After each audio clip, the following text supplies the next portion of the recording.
اور یہی آیت اللہ صادق روحانی، ان سے ایک دفعہ یہی پوچھا گیا کہ امام زمانہ علیہ السلام کے سب سے زیادہ قریب ہونے کی راہ کیا ہے، کون سے ایسے اعمال انجام دیں کہ ہم امام زمانہ علیہ السلام سے قریب ہوتے چلے جائیں۔ ان میں کچھ اعمال کا تذکرہ انہوں نے کیا، کہا کہ ایک تو روزانہ امام زمانہ علیہ السلام کی کوئی سی بھی زیارت پڑھیں۔ امام زمانہ کی بہت ساری زیارات ہیں، وہ آپ مفاتی کے اندر نکال کر بھی دیکھ سکتی ہیں، آپ نکالیں کسی بھی طرح سے کوئی سی بھی زیارت، بہت ساری زیارات ہیں۔ روز امام زمانہ علیہ السلام کی کوئی نہ کوئی زیارت، چاہے وہ مختصر ترین زیارت ہی کیوں نہ ہو، السلام علیکہ یا صاحب العصر والزمان، اتنا بھی کہہ دیں تو یہ بھی مختصر ترین زیارت ہو جائے گی۔ ایک تو یہ روزانہ پڑھیں، اس سے آپ امام زمانہ علیہ السلام کے قریب سے قریب تر ہوتی چلی جائیں گی۔ اور دوسرا یہ کہ قنوت میں دعائے فرج پڑھیں۔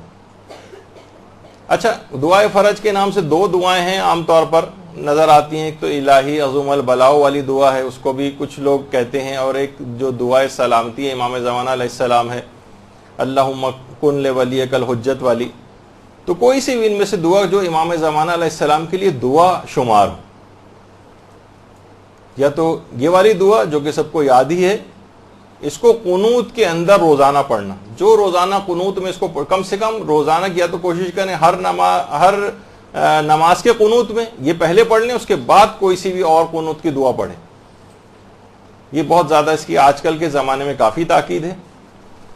ورنہ مختصر ترین جو اللہم کن لولیک اللہم عجل لولیک الفرج، یہ والی جو مختصر ترین ہے یہ بھی پڑھ سکتے ہیں۔ تو بہرحال کسی بھی طریقے سے نمازوں کے قنوت میں۔ اور آیت اللہ علی آقا قاضی تو ایک جملہ اور فرماتے تھے کہ امام زمانہ علیہ السلام سے اگر کوئی ارتباط اپنا برقرار کرنا چاہتا ہے تو وہ نماز شب میں جو نماز وتر ہوتی ہے اس کے قنوت میں دعائے فرج پڑھے، بلکہ ہر روزانہ پڑھے، بلکہ اپنی ہر دعا میں دعائے فرج کو شامل کر لے۔ یعنی آپ کو عمومی دعائیں بھی اپنی کرنی ہو، مثلا کوئی سی بھی گھریلو ٹائپ کی کوئی دعا، اور شادی کی دعا، اور اولاد کی دعا، اور بیماری سے دور ہونے کی دعا، کوئی سی بھی دعا کریں اس سے پہلے دعائے فرج ڈال دیں اس میں۔ اس دعائے فرج کی برکت سے امام زمانہ علیہ السلام کے لیے دعا کر رہے ہیں، وہ تو پروردگار کو قبول کرنی، اس میں تو تمام موانعات مفقود ہو جاتے ہیں، علماء کہتے ہیں۔ جس وقت امام زمانہ کے لیے آپ دعا کرتی ہیں نا تو تمام رکاوٹیں جو دعا کی قبولیت میں بنتی ہیں، مانع ہوتی ہیں، وہ ساری کی ساری رکاوٹیں دور ہو جاتی ہیں امام کے لیے دعا کرنے کے نتیجے۔ اور خدا کی ذات اس بات سے بہت زیادہ کہیں زیادہ کریم ہے کہ وہ امام زمانہ کے لیے کی گئی دعا کو تو قبول کر لے، اور جو اس کے ساتھ لگی ہوئی دعا ہے اس کو رد کر دے۔ بہت مشکل ہے، پروردگار کی صفت کریمیت جو ہے اس سے بہت بعید ہے یہ بات۔ تو یہ والی دعا ہر دعا کے ساتھ اس کو لگا لیں۔ تو فرماتے ہیں کہ اس طرح سے آپ امام زمانہ علیہ السلام کے بہت قریب ہوتے چلے جائیں گے۔ اور آیت اللہ صادق روحانی ایک بات اور فرماتے ہیں، وہ یہ فرماتے ہیں کہ اپنے اعمال اور اپنی عبادات کو مستقل طور پر حضرت حجت کو ہدیہ کرنے کی عادت ڈال لیں۔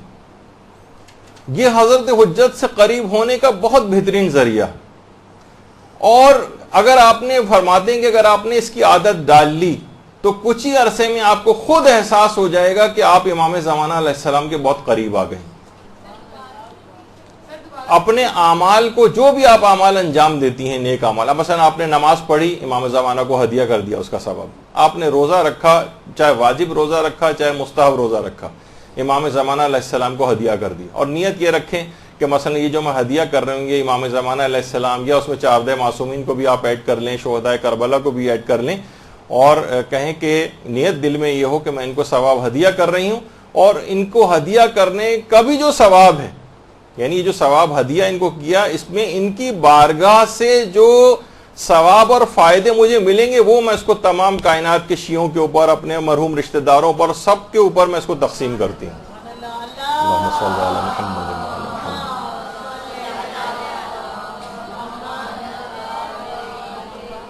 اور آیت اللہ صادق روحانی فرماتے ہیں کہ اس طرح کے تمام اعمال ان کو ہدیہ کرتے چلے جائیں، اور جو بھی آپ اعمال کریں، زیارات پڑھیں، زیارات کے لیے جائیں، کوئی بھی نیک کام آپ نے کیا، کوئی صدقہ دیا، سب کا ثواب امام زمانہ اور 4 معصومین کو ہدیہ کرتے چلے جائیں۔ اور خاص طور پر تلاوت قرآن کا ثواب حضرت حجت کو ضرور ہدیہ کریں۔ خود فرماتے ہیں آیت اللہ صادق روحانی کہ میں روزانہ، اپنے فتوے کے اندر انہوں نے بات لکھی کہ میں روزانہ حضرت معصومہ قم سلام اللہ علیہ، درود بھیجیے محمد صلی اللہ علیہ وسلم۔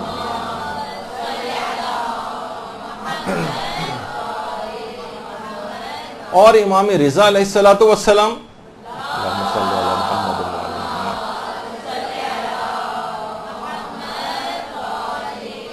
میں روزانہ ان کی نیابت میں زیارت عاشورہ پڑھتا ہوں،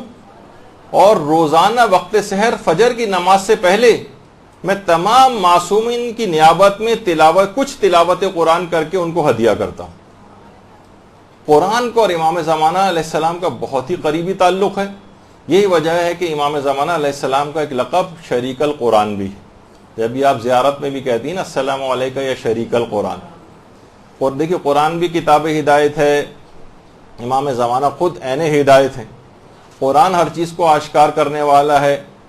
اور امام زمانہ علیہ السلام بھی جب آئیں گے تو ہر چیز کو آشکار کر دیں گے۔ بہت ساری مماثلت امام زمانہ علیہ السلام اور قرآن مجید میں، تو تلاوت قرآن امام زمانہ علیہ السلام کو ہدیہ کریں۔ اور دیکھیے آپ خود سوچیں کہ ہم جب کسی کو ہدیہ کرتے ہیں نا، تو خود مثلا آپ اپنے کسی مرحوم رشتہ دار کو ہدیہ کریں، تو خود اس ہدیہ کرنے کے بعد بہت سے لوگ یہ سمجھتے ہیں کہ شاید ہمارا ثواب ختم ہو جاتا ہے ہدیہ کرنے سے اور اس کے پاس چلا جاتا ہے۔ آپ کا ثواب دگنا ہو جاتا ہے، بلکہ 10 گنا ہو جاتا ہے، بلکہ نہ جانے کتنے گنا ہو جاتا ہے دوسروں کو ہدیہ کرنے سے۔ تو علماء فرماتے سوچیے کہ جب آپ عام شخص کو جب ہدیہ کر رہے ہیں ثواب، اس کے اجر و ثواب کی کوئی انتہا نہیں، تو امام زمانہ علیہ السلام کو اگر ہدیہ کریں،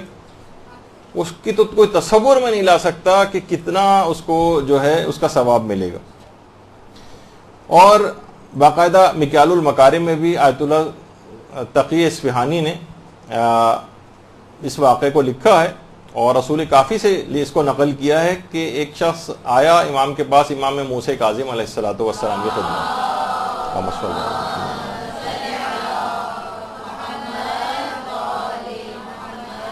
کہا کہ مولا میں ہر ایک پورا قرآن ختم کر کے ایک معصوم کے نام ہدیہ کرتا ہوں، 14 معصومین کے لیے 14 قرآن، تو اس کا کیا ثواب ہے؟ امام نے فرمایا تم قیامت میں ان ہستیوں کے ساتھ رہو گے۔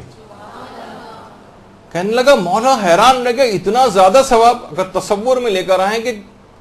افضل ترین ہستیوں کے ساتھ کسی کو جنت میں رہائش نصیب ہو جائے،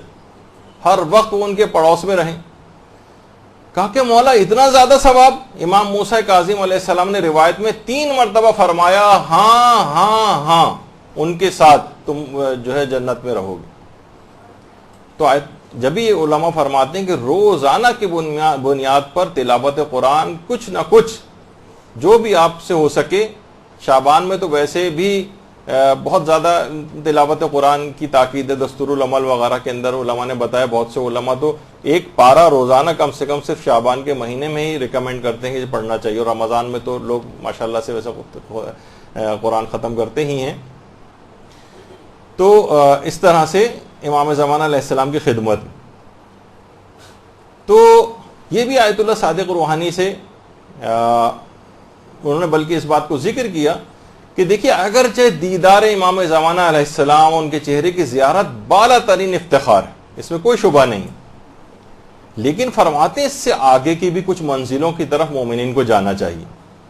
مثلا امام کی رضایت حاصل کرنے کی کوشش کرنا، مثلا امام علیہ السلام کی دعائیں لینے کی کوشش کرنا، ایسے اعمال انجام دے کہ امام آپ کو دعا دیں، امام زمانہ علیہ السلام کے الطاف اور عنایات کو حاصل کرنے کی کوشش کرنا، اس کی فکر کرنی چاہیے۔ اور فرماتے ہیں اس کے لیے لازمی شرط ہے کہ انسان اپنے نفس کو پاکیزہ بنائے، اخلاق حسنہ سے اپنے آپ کو آراستہ کرے، اس کے بغیر